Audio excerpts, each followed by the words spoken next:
నమస్తే welcome to off the record this is Tejasvi. Godavari జిల్లాల ప్రజలు అన్నింటిలోనూ కూసంత వెరైటీ. దానిలో దీనిలో అని కాదు, అన్నింటిలోనూ అలాగే. రాజకీయాల్లో కూడా గోదావరి జిల్లాల రాజకీయాలు చాలా విలక్షణంగా ఉంటాయి. గోదావరి జిల్లాలో ఏ పార్టీకి మంచి పట్టు ఉందో ఆ పార్టీ రాష్ట్రంలో అధికారంలోకి వస్తుందని ఓ నానుడి ఉంది. ఆ కోవలోనే ఇప్పుడు గోదావరి జిల్లాలను కమలం టార్గెట్ చేసిందా? వరుసగా అన్ని సామాజిక వర్గాల వారికి పదవులు ఇస్తూ అందరినీ ఆకట్టుకునే ప్రయత్నం చేస్తోందా? గోదావరి జిల్లాలో జెండా పాతాలనుకుంటోందా? అసలు ఏంటా కథ? Let's watch this of the record.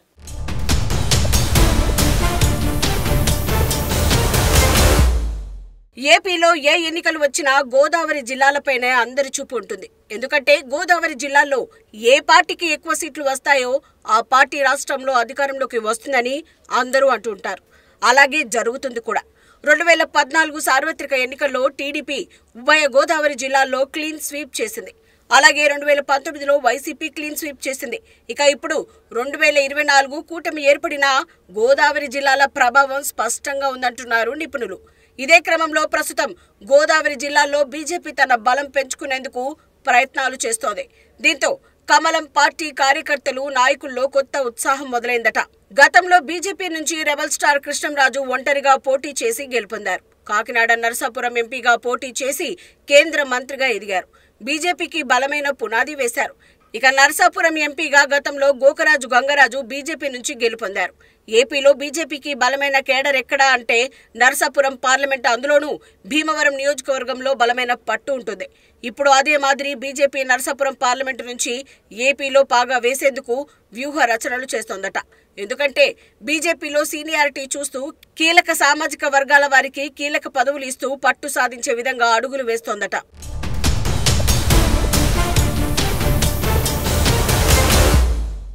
Godavari జిల్లాలో ప్రధాన సామాజిక వర్గాలైన కాపు, కమ్మ, క్షత్రియతో పాటు బీసీ వర్గాలు కూడా రాజకీయాలను ప్రభావితం చేస్తూ వస్తున్నాయి.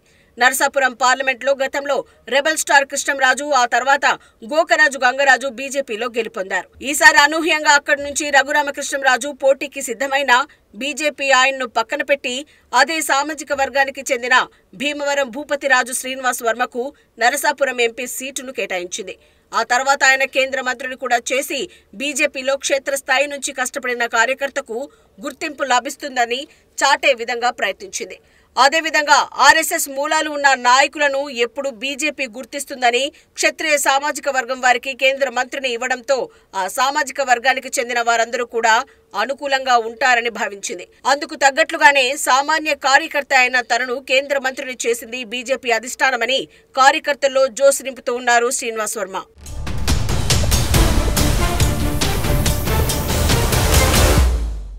అలాగే కీలకంగా ఉన్న కాపు సామాజిక వర్గం వారిని తమ వైపు తిప్పుకునే విధంగా ఎమ్మెల్యే కోటాలో ఎమ్మెల్సీ పదవిని మరోసారి సోంవీర్రాజుకు ఇచ్చి పట్టం కట్టింది బీజేపీ. అయితే 5 దశాబ్దాలుగా పార్టీలో క్రమశిక్షణ గల కార్యకర్తగా, పార్టీ క్రమశిక్షణ కమిటీ చైర్మన్ గా ఉన్న బీసీ నేత పాకా సత్యనారాయణకు పార్టీ పెద్దపీట వేస్తుందని అందరూ భావించారు. ఆయన కూడా నామినేషన్ పత్రాలను సిద్ధం చేసుకుని మరీ రాష్ట్ర కార్యాలయానికి వెళ్లారు. అయితే చివరి నిమిషంలో ఎమ్మెల్యే కోటాలో ఎమ్మెల్సీని సోంవీర్రాజుకు కేటాయించారు. దీంతో బీసీ వర్గానికి అన్యాయం జరిగిందని ప్రచారం జరిగింది. సోంవీర్రాజు సీనియర్ కావడం, అలాగే భూపతిరాజు శ్రీనివాస్ వర్మ సోంవీర్రాజు శిష్యుడు కావడం, అన్ని అంశాలు ఆయనకు కలిసి వచ్చాయని చర్చ నడిచింది. అయితే ఇక్కడ పాకా సత్యనారాయణ కూడా భూపతిరాజు శ్రీనివాస్ వర్మకు చిరకాల మిత్రుడే అయిన బీసీ నాయకుడికి అన్యాయం జరిగిందని కేడర్లో అందరూ అనుకున్నారు. అయితే నెల రోజులు తిరగకుండానే పాకా సత్యనారాయణకు ఏకంగా రాజ్యసభ సీటు దక్కడంతో గోదావరి జిల్లాలోని బీసీ వర్గాలు ఫుల్ జోష్లో ఉన్నాయి.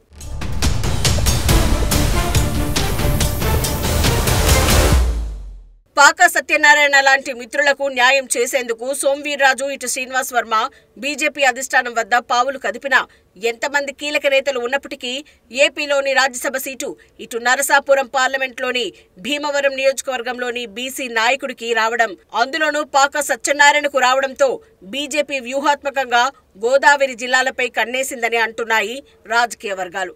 ఇటు గోదావరి జిల్లాల్లో కమ్మ, కాపు, రెడ్డి, బీసీ నాయకులకు సీనియారిటీ ప్రకారం పదవులు కట్టబెట్టడం కూడా బీజేపీ వ్యూహాత్మకంగా గోదావరి జిల్లాలపై పట్టు సాధించడం కోసమే అని అనుకుంటున్నారు. అన్ని సామాజిక వర్గాల వారికి చట్టసభల్లో తగిన న్యాయం చేసి భవిష్యత్తులో పొత్తు ధర్మం ఉన్నా లేకున్నా తమదైన శైలిలో బీజేపీ ముద్ర ఉండాలని అనుకుంటుందట. అందుకనే తమ క్యాడర్ ఉన్న చోట తమ పార్టీ బలంగా ఉండాలని బీజేపీ నిర్ణయించుకుందట. అలాగే పార్టీలో కష్టపడి పనిచేసే కార్యకర్తలకు సీనియర్లకు పదవులు ఇస్తూ వస్తోందట.